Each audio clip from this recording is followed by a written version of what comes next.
Hi, everybody. Woohoo! Here we are on a fabulous Wednesday evening here in Western Massachusetts. And we're on here a little bit early, just so that we can kind of get things started. I'm Annie Patterson, and I'm glad that you all are with us. We're just going to check out our microphone levels. And so glad to see you. And for those joining in a little early with me, happy to have you here. Peter's going to join in a minute, and until then, I'm going to start singing a song. We're going to start with a song from South Africa Freedom Movement. And it's a really great song. So let me just find it here, and we'll start it here with the djembe. It's called "We Shall Not Give Up the Fight," and this is in our Rise Again songbook,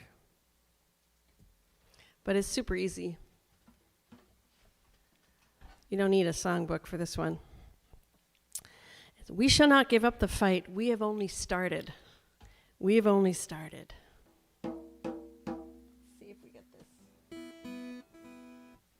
We shall not give up the fight. We have only started. We have only started. We have only started. We shall not give up the fight. We have only started. We have only started. We have only started. We shall not give up on peace. We have only started. We have only started. We have only started. We shall not give up on peace. We have only started. We have only started. We have only started. Together we'll have victory, hand in holding hand. We have only started. We have only started. Together we'll have victory, hand holding hand. We have only started. We have only started. We shall not give up the fight. We have only started. We have only started. We have only started. We shall not give up the fight. We have only started. We have only started. We have only started.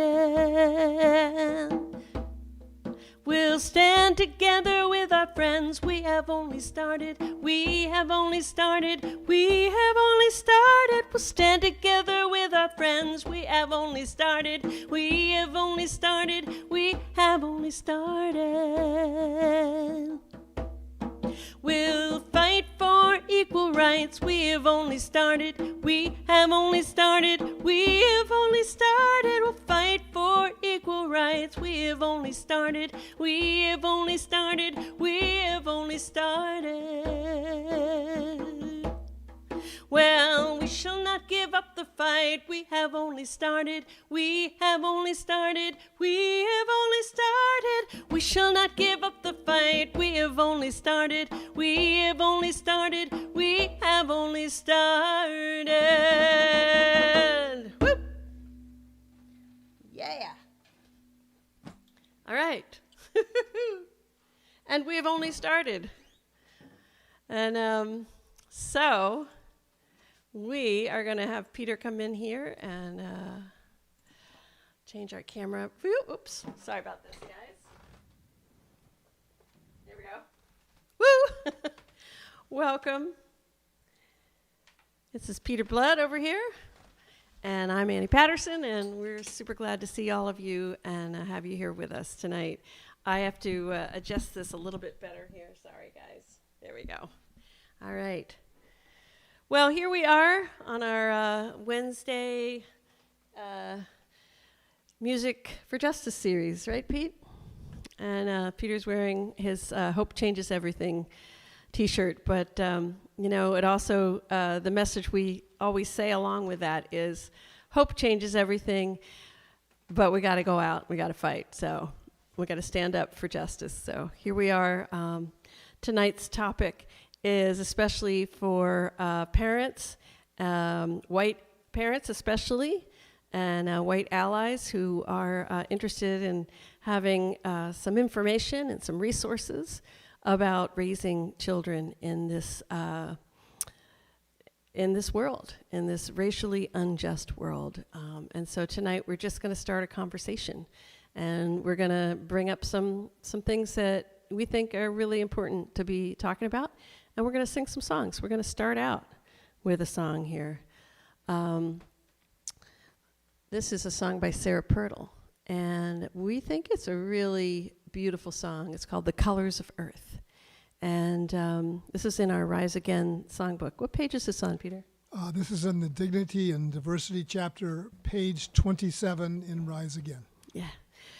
So welcome everybody. And, we hope that tonight will be the beginning of a conversation starter for a lot of people. And we know that there'll be people watching who've already been having this conversation. So here, let's start out with a song called The Colors of Earth. And I'm not going to sing all the verses, but we think that this song does a really great job naming all the beautiful, beautiful colors that we get to be here on this earth with, and how important that is to name those. Tell me the names of the colors of earth, the purple of eggplant, the purple of peach, the green and the gray, and the rocks on the beach, the sun on the mountain in the morning. Who can count all the colors of earth? Each color is different, each color is true. We are made of the colors of earth, and I love the colors that made you. When I look in the eyes of my friends, I can see topaz, I can see sky, the green and the gray of the sea rolling by, the dazzling brown river in the morning. Who can count all the colors of earth? Each color is different, each color is true. We are made of the colors of earth, and I love the colors that made you. When I look at the hands of my friends, I can see chestnut, I can see corn, the color of wheat fields and a dappled brown fawn, the rain-kissed black trees in the morning. Who can count of the colors of earth? Each color is different, each color is true. We are made of the colors of earth, and I love the colors that made you. Yeah. Beautiful. So we're going to get right into it here. Welcome to our little house here in Western Massachusetts. It's been very, very hot here for many days, but the rain kind of just came in and gave us a little bit of cool air. But we're just gonna dive in and we're gonna talk a little bit and sing some songs, and hopefully we'll leave you all with some interesting things to think about and talk about, and we'll keep at this.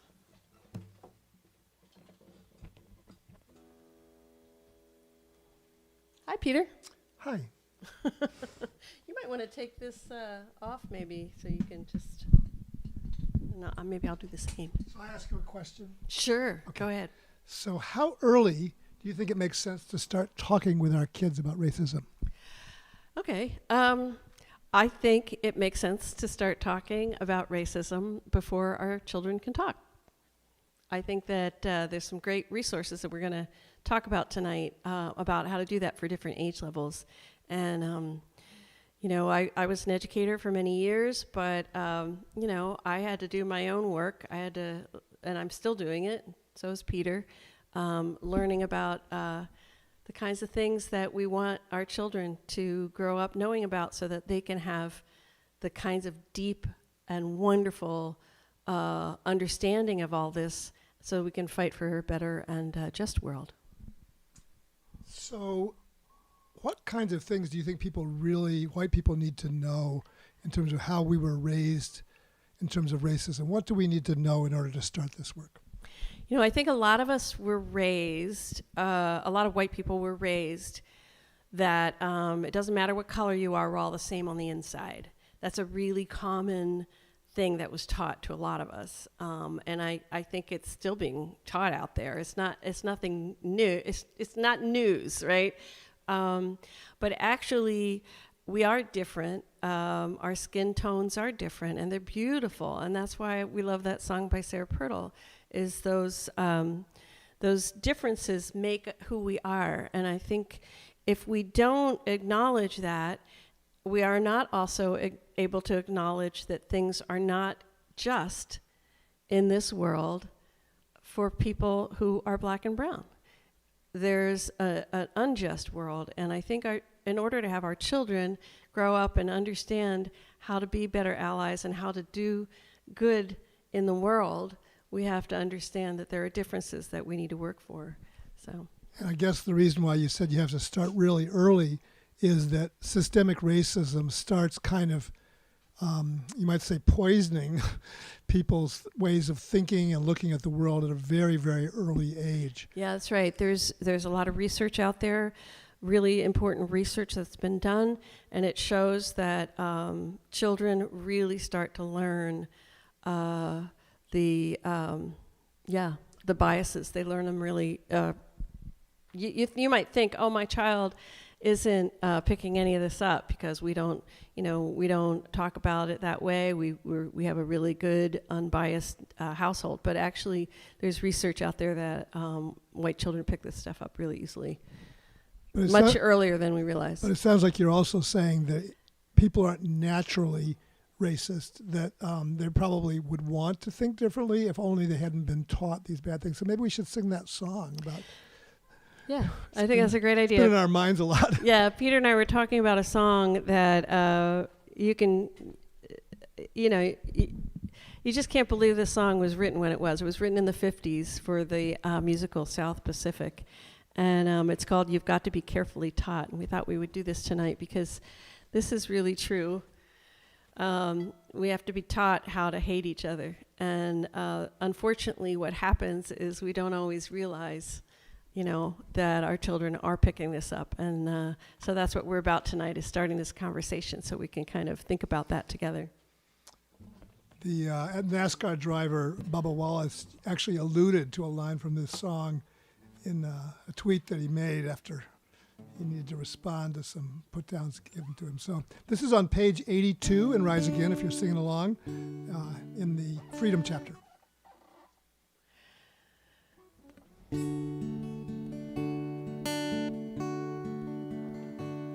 You've got to be taught to hate and fear.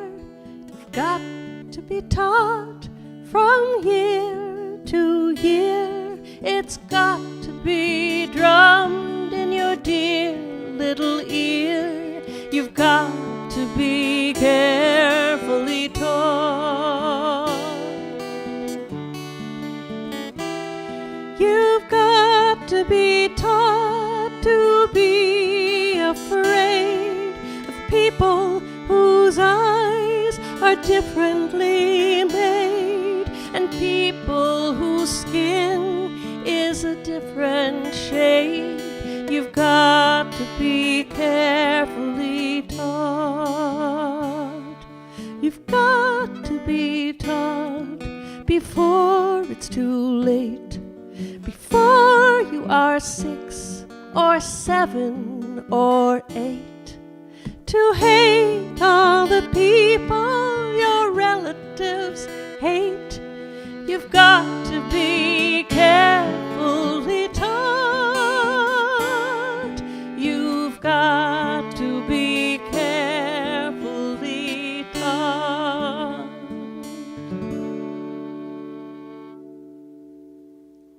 Oscar Hammerstein, Richard Rogers. There's a YouTube video that Peter found where they're talking about this song. And you want to talk about that a little bit? Yeah, it was what do they call that? We don't call it anymore. I think it was called National Brotherhood Day. They had that. Hopefully we've changed the name since then, and they were addressing a gathering of the National Conference of Christians and Jews celebrating National Brotherhood Day, and they talked about how important this song was to their making that musical. It was kind of the heart, in a sense, of the musical for them. Yeah. Beautiful song. And there's some really great versions of it online. So I'm wondering if there's anything in your own experience as a parent or a teacher or a friend and neighbor that you would like to share at this point with people. You know, Peter and I were both really clear when we said let's have an evening where we talk about our children and how we can raise our children to do the things that we want all of us to be doing and have these conversations. And I think that both of us feel that there were a lot of things we didn't know when we were raising our kids and they were little.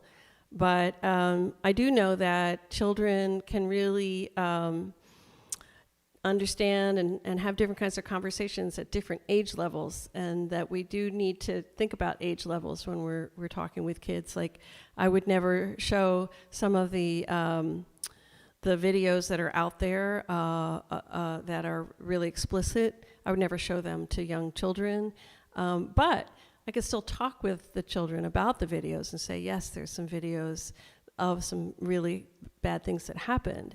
And always bring it back to that fact that we want to make our government listen to the idea that we all need to be treated justly, and that there's a lot of injustice, and that's what we're fighting for. I think children can really understand that, and we get to role model that. But, you know, I think one thing that that I was going to share, I think, you know, it's an experience of sort of waking up and figuring out, you know, I have work to do. And I think Peter and I both know that we have been on this path the last, you know, several years really working for racial justice and trying to do this internal work on ourselves.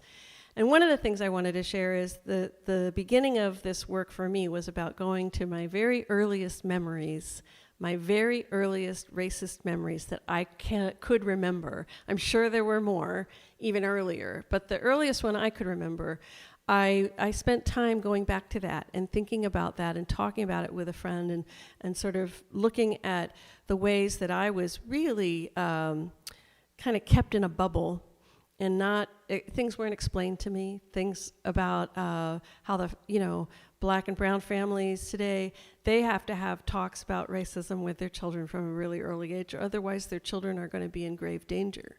So there's things now that I know. For instance, I have a good friend who's raising beautiful, wonderful Black boys, and she is really tough with them, and they have to follow her, you know, the rules of the house. They need to listen to her. They need to do what she says. And, you know, me being this, you know, nice white person coming into their home, I had to learn to really respect that. And I had to kind of go through that process of like, oh, yeah, of course, they have to do what she says. They have to. They really have to. So I think understanding that we really do have differences, that gets us to the next place. That gets us to be able to think about, well, how do we use our privilege to, you know, have these ability to support our friends of color and help make this world better? How can we use our privilege? But we have to really recognize there's differences. You know, I was thinking about when I remember one time when I actually tried asking my parents in high school about race, and I was trying to make connections with Black kids in my high school, and didn't have the slightest idea how to begin, and was kind of being a little bit pushed away because of my own, you know, kind of, I'm sure, way I came across. And when I asked my parents about it, they really didn't have the tools to help me to know how I could make friends with people or make connections with people, I guess is probably a better term. Yeah. So The interesting thing, though, when we moved to Amherst, Mass., my son was going to 6th grade, and we visited one small school, which we thought he might like to go to. And he said, I'm not going to go to that school. That school is all white, and that's not okay with me. And he actually never had problem in junior high or high school making really good connections with black children in the schools. And so I think that's kind of a sign, I guess. I don't think we necessarily gave him that. I think he learned that on his own to a certain extent.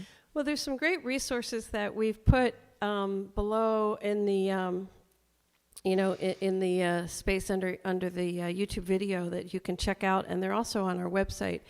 One is a book called Raising White Kids, Bringing Up Children in a Racially Unjust America. It's by Jennifer Harvey, and it's a really important book. Jennifer Harvey talks about how unless we really dig in and we have these conversations with our children, they might be able to make friends of color really easily, but those friendships might not last because we really do have to understand how to work on this stuff and how to actually show up for them. So one thing that we were talking about earlier that Peter stepped out for a second, but we were talking about one thing that kids can really understand as they age, as they get older, is this whole idea of microaggressions that show up in the schools. An example might be a teacher might have really low expectations of children from a certain group, or they might compliment a black child on how articulate their English is. I mean, that's what we call a microaggression, because they're assuming that because a person's of color that they're not going to be articulate, or they're not going to have, some of the things that a white child might have. And I think, these are things when a child says, Mom, we're all equal, I think if we're silent, it kind of breeds something. It breeds a lack of capacity to understand what we can do together.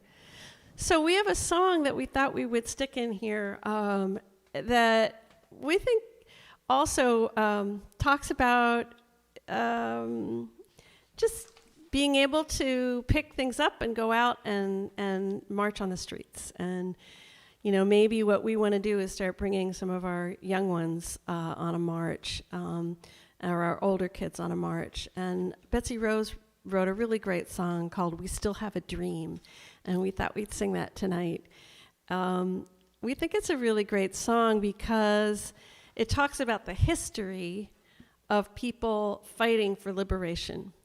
And this is something we all need to educate ourselves around, and maybe our kids don't necessarily want to hear us talking to them, but it's great to be able to have the information in case it does come up. And if you're going to go and take kids to a rally, you certainly want to be able to talk about it.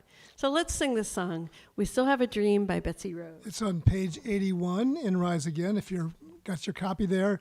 In the Freedom chapter in Rise Again.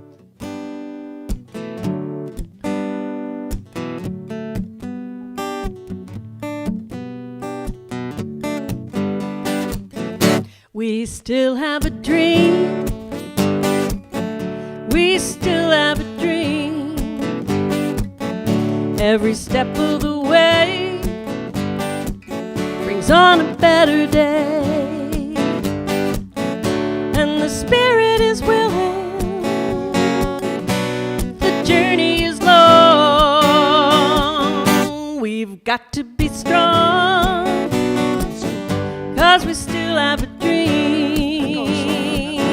We still have a dream. We still have a dream. We still have a dream. We still have a dream.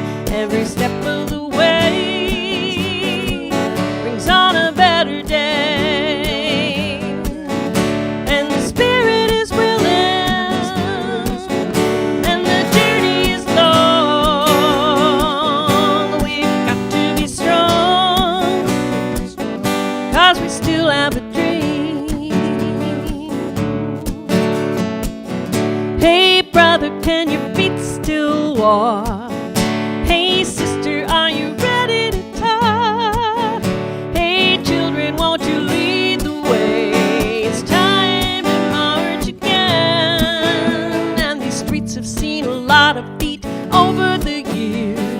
Wars of liberation far away and right here. They've seen our hopes, Lord, they've seen our tears, and it's time to march again. We still have a dream. Every step on the way brings on a better day. And the spirit is willing, and the journey is long. We've got to be strong, 'cause we still have a dream. Believe me when I tell you we shall not be moved. We haven't come this far to bargain. Bottom line is under our feet, and if you listen, you can hear an earthquake starting. We still have a dream. We still have a dream. Every step of the way brings on a better day. And the spirit is willing, and the journey is long. We've got to be strong. We still have a dream. We've got to be strong, 'cause we still have a dream. All right. Thank you, Betsy Rose, for that song. She's done that with choruses of children, and one of the great things is she's simplified it sometimes.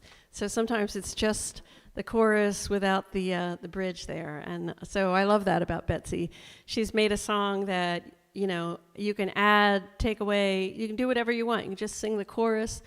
That's one thing I thought we would talk a little bit about is when you're singing songs about social justice with our kids and about racial justice with our kids. I think the biggest, most important thing to remember as if you're a white parent or you're a white caregiver and you're singing with your kids, we really need to teach them that we're going to honor the struggle behind a song. So in that case, that was written by Betsy Rose, who happens to be a wonderful white singer-songwriter from California. But there are songs that are justice songs from the civil rights movement that also are you know, maybe black gospel tunes or black spirituals. And in those cases, it's really great to be able to say, you know what, before we sing the song, let's just think about the struggle behind the song and the fact that this song represents a people who have had to struggle for a long time. So I know we don't have a lot of time tonight, but I wondered if you wanted to give one or two little tidbits from any of the resources that we posted that might be useful for people.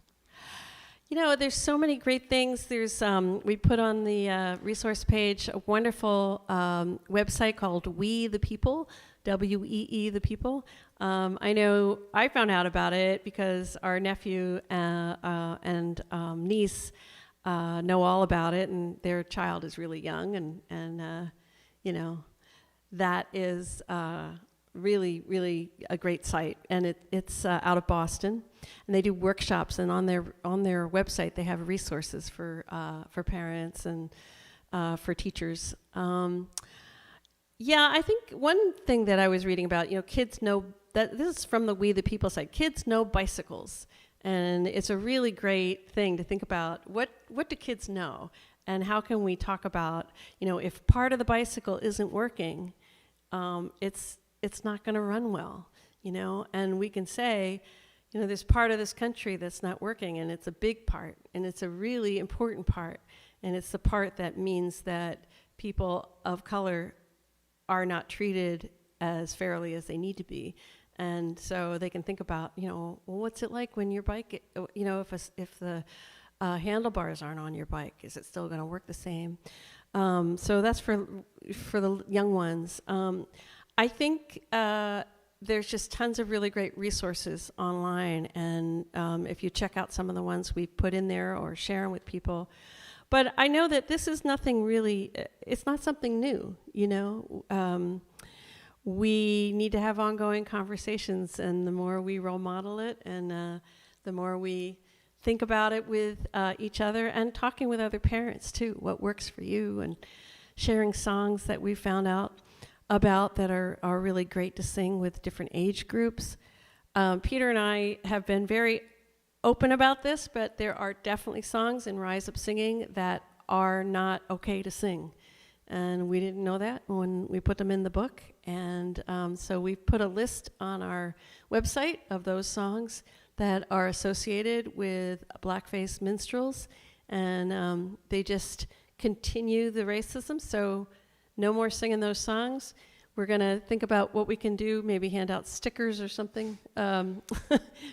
But definitely educating ourselves here, you know, as well as talking about it with you guys. One of the things that we're doing with the Music Box, which is our online song database, is looking at songs about a specific topic, and we already have a nice page of lots and lots of songs, some from the civil rights movement, some from the anti-apartheid movement, like the song that Annie started out with tonight, and some that are written by European descent artists like Betsy Rose and Malvina Reynolds about the issue of racism.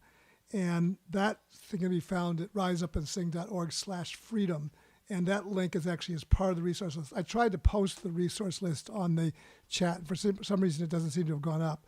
But already on the page where we have our live concerts posted, which is riseupandsing.org/live, right on that page at the top is the link to that resource list. So if you go to riseupandsing.org/live, you will find that link to the resource list. Yeah, I think that some of the things on there are just so helpful. And it's really nice to know we're not alone. And, you know, a lot of us have grandchildren now, and we spend time with them. And, you know, we want to talk with our kids about how they're talking with their kids. You know, I think that the messages that our kids get are often really kind of streamlined, and they're more complicated than that. And I think it's okay to say, you know, complicate the messages, you know, especially the one about obeying the law. You know, it's okay for white kids to go to the police. They're taught, you know, go to the police if you're in trouble. But actually, that's not okay for kids of color. And I think it's all right for us to have these difficult conversations, because we get to talk about all the ways that our heroes and sheroes broke the law, like Rosa Parks, like Martin Luther King, who went to jail for justice. And that sometimes that's what's required. And I think we get to talk to our kids about that and say, you know, sometimes that's required when things are not just. And when people are hurt, people are harmed, sometimes that's what's required. So we thought we'd end our time together with a big thank you for you guys for watching. This will be up on YouTube for a while, and we hope it's a good conversation starter. And for those of us who are doing this work full time, we're just always learning, and so Peter and I are really happy to get your emails and your ideas for better songs that are out there to add to our list on our website. So kind of relating to what we just, Annie was just talking about sometimes needing to take risks. I was hoping maybe in 2 weeks, when we're doing our next Music for Justice, we might talk about the difference between being an ally and being a co-conspirator, Annie. And maybe some songs that relate to that, kind of going the extra step of really going out of our way to dismantle racism. Yeah. So you can watch, again, on our site, our live concerts. We'll post the themes. But I'm sort of thinking that might be a good topic. Sounds good. So this song is in Rise Up Singing. We're going to go back to the old book. It's on page 62 in the Freedom chapter. There's a Freedom chapter in both books, and that's where most of the racism songs are in each book. And there's a few in other places. But this one is the Malvina Reynolds classic, It Isn't Nice. And thank you again for joining us. And once again, we'll also be doing our family sing on next Monday, every Monday, 3 p.m. Eastern Time. And we have a wonderful group of folks who join us for that from all over the world. And it's been really a joy. But once again, visit our website, riseupandsing.org. And also, if you haven't subscribed to our YouTube channel, please do that, because we'd love to get some more subscribers. And again, thanks for being here. It Isn't Nice by Malvina Reynolds. It isn't nice to block the doorway. It isn't nice to go to jail. There are nicer ways to do it, but the nice ways sometimes fail. It isn't nice. It isn't nice. You told us once, you told us twice, but if that is freedom's price, we don't mind. It isn't nice to carry banners, or to sit in on the floor, or to shout our cry for freedom at the hotel or the store. It isn't nice. It isn't nice. You told us once, you told us twice, but if that is freedom's price, we don't mind. We have tried negotiations and 3 persons picket line. Mr. Charlie didn't see us. Well, he might as well be blind. Now our new ways aren't so nice when we deal with men of ice. But if that is freedom's price, we don't mind. What about the years of lynching and the shot in Amber's back? Did you say it wasn't proper? Did you stand out on the track? If you were quiet, just like mice, it's time to say that we are nice. 'Cause if that is freedom's price, we don't mind. Oh, it is nice to block the doorway. It is nice to go to jail. There are nicer ways to do it, but the nice ways always fail. It isn't nice. It isn't nice. Well, thanks for your advice. 'Cause if that is freedom's price, we don't mind. 'Cause if that is freedom's price, we don't mind. We don't. Thanks for joining us, everybody. And we'll be back again with another Music for Justice show in 2 weeks. And we hope to see all you then. It's been great to see you. Thanks for being here with us.